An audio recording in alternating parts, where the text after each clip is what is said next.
Hello guys, today I will talk about a brain and their parts. So let's start. Start about brain.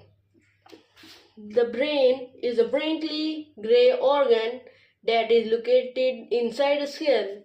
It is protected by the layer of fluid which lies between it and the hard bone that surrounded it.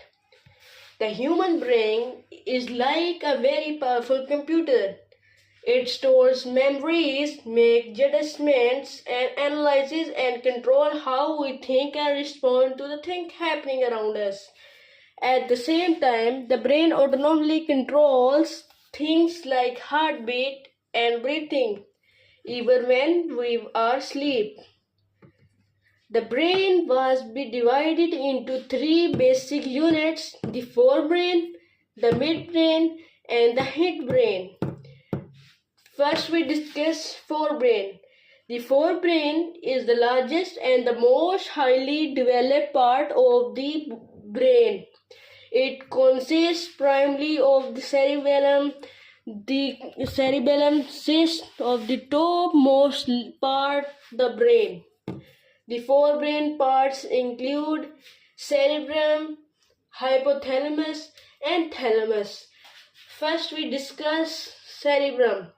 Cerebrum is the large part of the brain. This is the thinking part of the brain, dealing with consciousness through memory, emotions, and the control of body movements such as kicking a ball or dancing. Now we discuss thalamus. The thalamus is a small structure located right above the brain, responsible for relaying sensory information. Now we discuss hypothalamus. Hypothalamus located at the base of the brain and just above the pineal gland. It is the body thermostat. It regulates body temperature to keep it the constant 37 degrees Celsius. Second part of the brain, midbrain.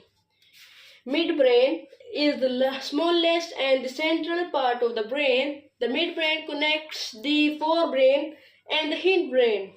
It acts as the bridge and terminates signals for hindbrain and forebrain.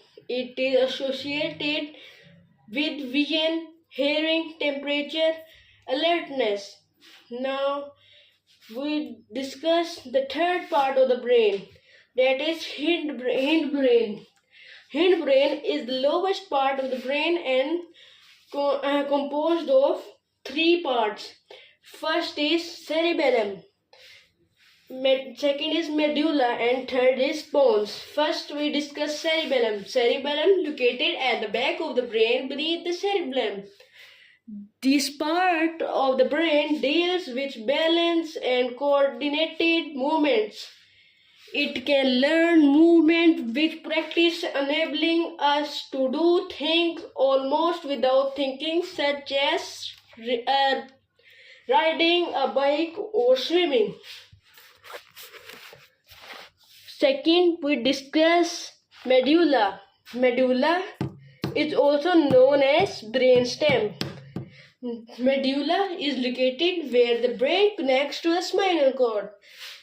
If there was the involuntary action that keep the body alive, such as breathing, heartbeat, and peristalsis, are controlled. Now we discuss their third part, pons. Pons is a structure that is like your brain to your spinal cord.